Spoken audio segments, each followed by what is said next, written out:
Hi guys, welcome to my YouTube channel English Abhimanyu. आप लोगों का मेरे इस चैनल में स्वागत है।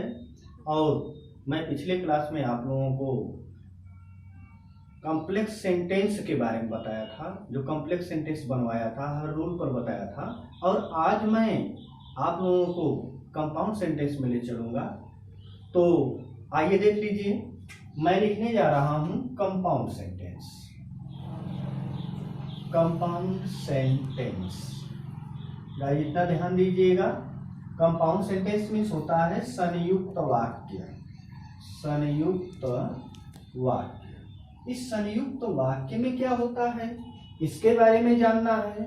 इस संयुक्त वाक्य में क्या होता है इसके बारे में जानना है। तो इतना गाइस ध्यान दें आप कि ये तो जानते हैं कि इसके अंतर्गत हम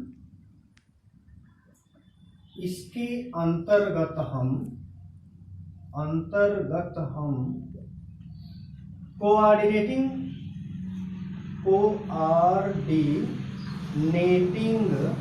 कंजंक्शंस का अध्ययन करते हैं। कंजंक्शंस का अध्ययन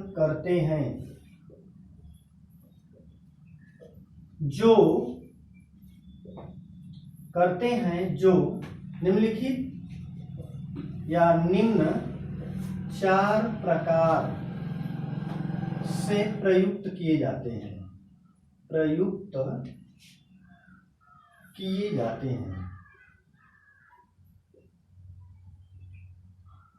और इनसे जुड़े हुए वाक्यों को कोऑर्डिनेट कंजंक्शंस कहते हैं। तो ये देख लीजिए, नंबर 1 हम करते हैं बाय यूजिंग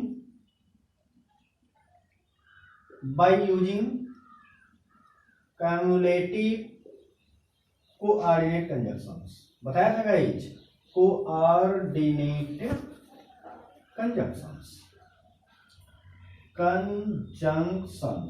जब मैं आप लोगों को क्लास के बारे में बता रहा था तो उस समय इसके बारे में बताया था कि कम्युलेटिव कोऑर्डिनेट कंजंक्शंस के अंतर्गत कौन कौन कंजंक्शंस आते हैं और उसको हम किस तरह से वाक्यों को जोड़ेंगे यहाँ पर, उसके बारे में बताऊंगा। तो इसमें आ रहा है आपका, जैसे एंड आता है, बोथ एंड आता है, both and as well as है, और क्या है, not only but also. Guys इनके द्वारा हमें क्या बनाना है, कंपाउंड सेंटेंस बनाना है।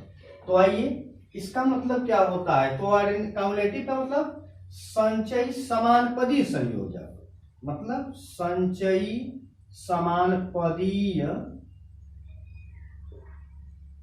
समानपदीय संयोजक। तो यहां पर हम लोगों को ये देखना है कि जब दो या दो से अधिक साधारण वाक्यों में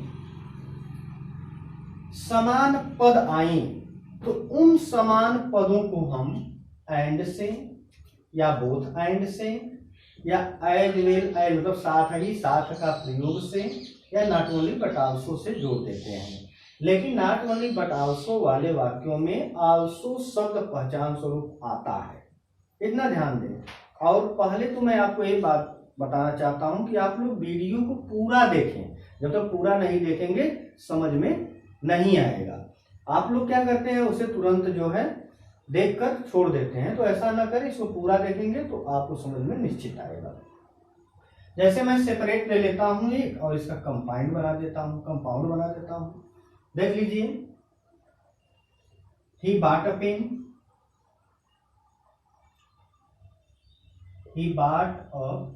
उसने एक कलम खरीदा। ही सोल्ड इट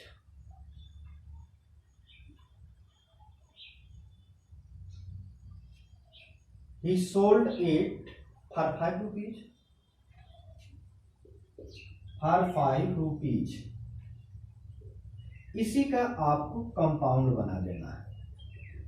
अब कंपाउंड सेंटेंस बनाना है तो क्या करेंगे, देख लीजिए, करता तो समान लेकिन कार्य अलग अलग हैं। तो ही bought a pen and sold it for 5 rupees. 5 rupees ये कंपाउंड सेंटेंस बन गया। या हम चाहें तो और ले लेते हैं, देख लें। और एग्जांपल में जैसे हम कह दें आपको कि Mohan went to market full stop. ये क्या है? सेपरेट है।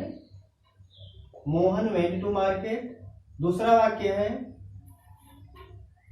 सोहन वेंट टू मार्केट, हमने यहां कह दिया। तो हम बोथ लिख सकते हैं, क्या? बोथ मोहन एंड, देखिए कामलेट जो कोऑर्डिनेटिंग कंजक्शन है उसका प्रयोग करके, कोऑर्डिनेटिंग कंजक्शन का प्रयोग करके कंपाउंड सेंटेंस बना रहे हैं। तो बोथ मोहन एंड सोहन कहाँ गए? Went to market. Went to market गए हो गया। अगर इसी में अगर हम सेपरेट में लिख देते हैं इसी सेंटेंस को, देख लीजिए, इसको इस तरह भी बना सकते हैं आर करके, मोहन एज वेल एज, यानी मोहन साथ ही साथ Sohan went to market, went to market. ये गाइस बन गया आपका। देखिए एंड से भी मैंने बताया, बोथ एंड से भी बता दिया, एज वेल एज में साथ ही साथ का प्रयोग करके भी मैंने कर दिया कि मोहन साथ ही साथ सोहन बाजार गए। इसको हम अगर सेपरेट ले लेते हैं नॉट ओनली बट आल्सो के द्वारा, तो इसी वाक्य को मैं लिख लेता हूं जैसे मोहन वेंट टू मार्केट, और यहां लिख दूं कि Sohan went to market also. देख लीजिए मैंने पहचान सूत्र क्या लगा दिया? आल्सो शब्द लगा दिया, तो केवल आल्सो आ जाता है। तो हम नॉट ओनली बट आल्सो का प्रयोग करते हैं एक कंपाउंड सेंटेंस बनाने के लिए। तो देख लीजिए यहां पर हम यहां लिख देंगे नॉट ओनली मोहन, क्या? बट आल्सो हम लिख सकते हैं डायरेक्ट यहां पर, बट आल्सो यहां भी लिख सकते हैं, या आल्सो पीछे भी लिख सकते हैं वाक्य की, इसमें कोई दो राय नहीं है। तो but also not only Mohan but Sohan, यहां लिख सकते हैं बट आल्सो चाहे Sohan, but Sohan went to market also. Also यहां पे लिख दीजिए आप, चाहे but also Sohan went to market भी हम लिख सकते हैं। तो guys by using cumulative conjunctions के द्वारा यह कंपाउंड सेंटेंस बनाना समाप्त हुआ। अब मैं आपको ले चलूंगा बाय यूजिंग दूसरा जो है, by using illative, by using illative ILLATIV, illative coordinate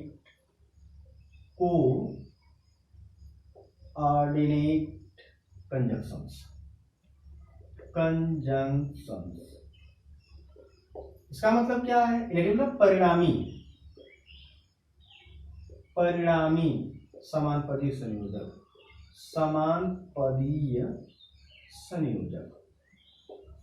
इसका मतलब समझ लीजिए थोड़ा सा, क्या होता है जब दो या दो से अधिक साधारण वाक्यों में परिणाम आए।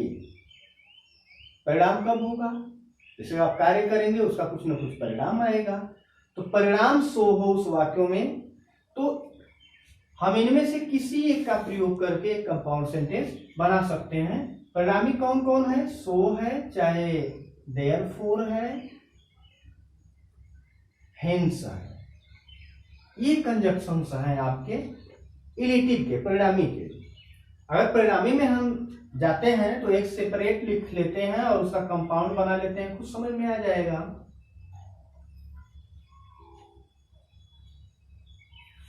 हमने लिख दिया कि ही वर्कड हार्ड,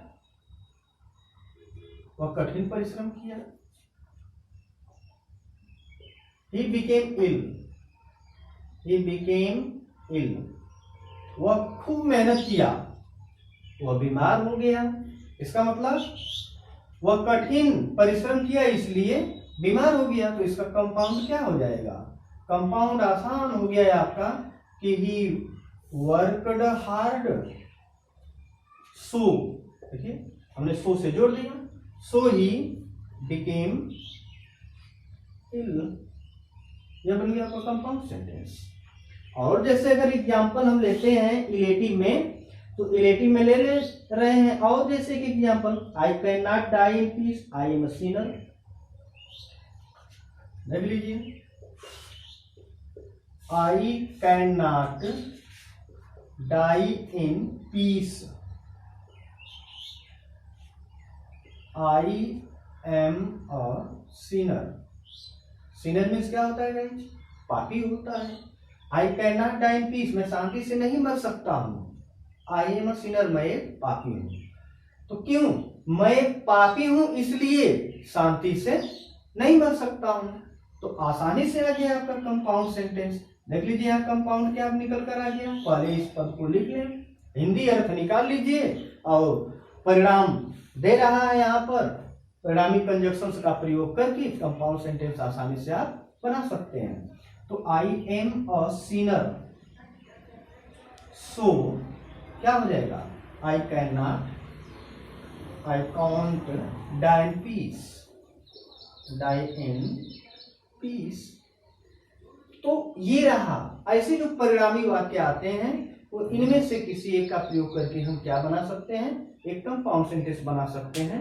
क्योंकि समय कम है इसलिए आप लोगों को जो है थोड़ा थोड़ा दिया जा रहा है, और यही थोड़ा थोड़ा आपको जो है बहुत आगे लेके जा सकता है, केवल आप इसको देख लें तो। तीसरा है आपका बाय यूजिंग अल्टरनेटिव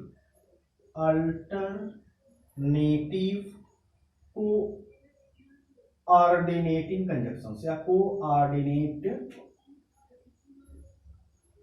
कंजक्शंस।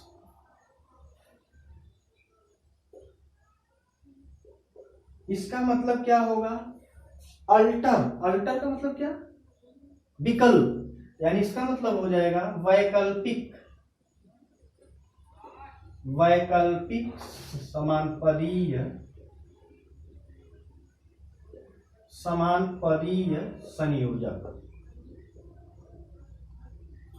यानी इसका मतलब है कि जब दो या दो से अधिक साधारण वाक्यों से विकल्प सामने प्रकट होकर आए तो वहां पर हम इनमें से किसी एक कंजक्शंस का प्रयोग करके एक कंपाउंड सेंटेंस बनाएंगे। और का ध्यान रहे कि जब वाक्य सकारात्मक होगा तो आइदर आर का प्रयोग करेंगे, आर का कर सकते हैं, या निगेटिव वाक्य होगा तो निर नार का प्रयोग करेंगे या नार का कर सकते हैं। ये जो है कंजक्शंस यह वैकल्पिक है। विकल्प, जब वाक्यों में विकल्प आता है, से आप पूछते हैं ना करूं या जाऊं, तो वहां पर क्या होता है? डू आर गो, करो या मरो, डू आर डाई। अफर्मेटिव है, नाइदर यू डू नार यू डाई, तो नाइदर के साथ नार। और एयरफोर्स वालों के लिए यही कंजक्शंस आता है, नाइदर के साथ हमेशा नार का प्रयोग और आइदर के साथ हमेशा आर का प्रयोग किया जाता है। इतना ध्यान रहे। अगर आर हो तो अफर्मेटिव में वाक्य होगा तो आर से जोड़ेंगे विकल्प के लिए, नेगेटिव में होगा तो नार से जोड़ेंगे। यही बस जानना है आपको। और कभी कभी नाइदर यहाँ लिख देता है, यहाँ आर लिख देता है, नार न लिख के आर लिख देता है, तो समझिए कि वह पार्ट आपका इनकरेक्ट है। यही सबसे आसान तरीका है। इसमें मैं सेपरेट ले लेता हूं। सेपरेट में आप देख लीजिए, जैसे एक एग्जांपल में ले लेता हूं अल्टरनेटिव का, make haste we shall miss the train. Make haste, we shall miss the train, miss the train. देखिए ये सेंटेंस है, इसी का आपको कंपाउंड सेंटेंस बना देना है। तो हम कैसे बनाएंगे इसका कंपाउंड सेंटेंस? तो मेक हेस्ट और we shall miss the train क्या हो जाएगा? मेक हेस्ट का मतलब क्या होता है? जल्दी करो, ट्रेन छूट जाएगी। तो मेक हेस्ट और या क्या हो जाएगी तब? We shall miss the train, miss the train. और इसको इस तरह भी बना सकते हैं आप, ये नहीं है कि केवल उसी को रट ले तो हो जाएगा। इसको इस तरह भी बना सकते हैं, अदरवाइज से भी बना सकते हैं आप, अन्यथा। आर का मतलब है अन्यथा होता है। तो make haste otherwise we shall miss the train. यहां पर आर के स्थान पर हम अदरवाइज का भी प्रयोग कर सकते हैं, अदरवाइज। ठीक, आर या अदरवाइज के द्वारा हम जो है एक क्या बना सकते हैं? कंपाउंड सेंटेंस बना सकते हैं। तो और जैसे come in time, don't come at all, जैसे सेपरेट में देता हूं, come in time full stop, don't come at all. कह रहा है कि समय से आओ, नहीं तो मत आओ, तनिक भी मत आओ मतलब मत आओ। तो इसका हमें क्या बना देना है? कंपाउंड बना देना है। तो कंपाउंड गाइस बनाइए, इसका क्या हो जाएगा? आइदर कम इन टाइम और do not come at all. क्या हो जाएगा? देखिए ये निगेटिव नहीं है, केवल ये निगेटिव है। तो क्या हो जाएगा? आइदर आर से हम जोड़ ले रहे हैं, आइदर कम इन टाइम और क्या हो जाएगा? आर के बाद डू नॉट। डू नॉट का मतलब क्या? Or do not come at all, do not come at all. ये बन गया आपका क्या? Compound sentence. अगर ये भी निगेटिव होता तो यहाँ नाइदर लग जाता, यहाँ नार लग जाता। सिंपल सी बात है बस। और इतना ध्यान रखिएगा कि आइदर आर और नाइदर नार का प्रयोग करते समय कि अगर आइदर का प्रयोग किसी नाउन से पहले हुआ हो तो आर का प्रयोग भी किसी नाउन से पहले ही होगा। अगर आइदर का प्रयोग किसी क्रिया से पहले हुआ है तो आर का प्रयोग भी किसी क्रिया से पहले प्रयुक्त किया जाए। देखिए एक क्रिया है, यहाँ एक क्रिया है। देखिए कम के पहले आइदर आया है तो डू के पहले आर आया है। इस तरह से हमें ध्यान देना चाहिए। और अगर यहाँ कोई नाउन होता तो इसके पहले आर के पहले, इस आर के पहले भी कोई नाउन होगा। बस यही चीज जाननी है, ट्रिक है। अगर आपको इनकरेक्ट के लिए दे देगा, एरर करने के लिए दे देगा, तो यहां पर क्या दे देगा? नार दे देगा। और वही पूछ देगा आपसे कि which part is incorrect of the following sentences. तो आप जो है इसको जानते रहेंगे तो आसानी से, चाहे कोई एरर हो, एरर इसी का होता है, कोई दूसरा थोड़ा होता है। तो इसको जान गए तो एरर भी आसानी से कर लेंगे। अब गाइस बचा एक केवल, और उसी को मैं बताऊंगा और फिर उसके बाद आज का क्लास समाप्त करूंगा। तो देख लीजिए, एक आपका लास्ट में क्या बचा, कौन सा कंजक्शन बच गया, उसको ध्यान से सुन लीजिए आप। नंबर 4 है आपका एडवर्जेटिव, ADVERSATIVE। एडवर्जेटिव कोऑर्डिनेटिंग या ऑर्डिनेट कंजक्शन, इसके अंतर्गत एडवर्जेटिव का मतलब क्या होता है? विरोधी। विरोधी का मतलब जानते हैं? विरोध प्रकट करना, विरोध जानते हैं ना, अपोज करना। तो विरोधी समानपदीय संयोजक है, समानपदीय संयोजक। तो देख लीजिए विरोधी में, यानी जब दो या दो से अधिक साधारण वाक्यों में विरोध प्रकट हो तो वहां पर हम इन कंजक्शंस का प्रयोग करके, किसका? बट का, एट का, स्टिल का, नेवरदीलेस का, इन सब का प्रयोग करके, इसमें से किसी का भी प्रयोग करके हम क्या कर सकते हैं, एक कंपाउंड सेंटेंस बना सकते हैं। जैसे कि हम एडवर्जेटिव में एक एग्जांपल लेते हैं, तो एडवर्जेटिव में देख रहे हैं कि he is lazy, he is clever, क्या कर दें, he is lazy, LAZY, full stop. He is clever, CLEVER, देख लीजिए। वह आलसी है, वह चालाक है। अब आलसी है तो चालाक कैसे, मतलब क्या, अपोज तो कर रहा है, विरोध प्रकट हो रहा है। इसका कंपाउंड जो है आपका क्या बन जाएगा कि ही इज लेजी बट, लेकिन क्या है, क्लेवर। बट क्लेवर भी लिख सकते हैं, या ही इज क्लेवर।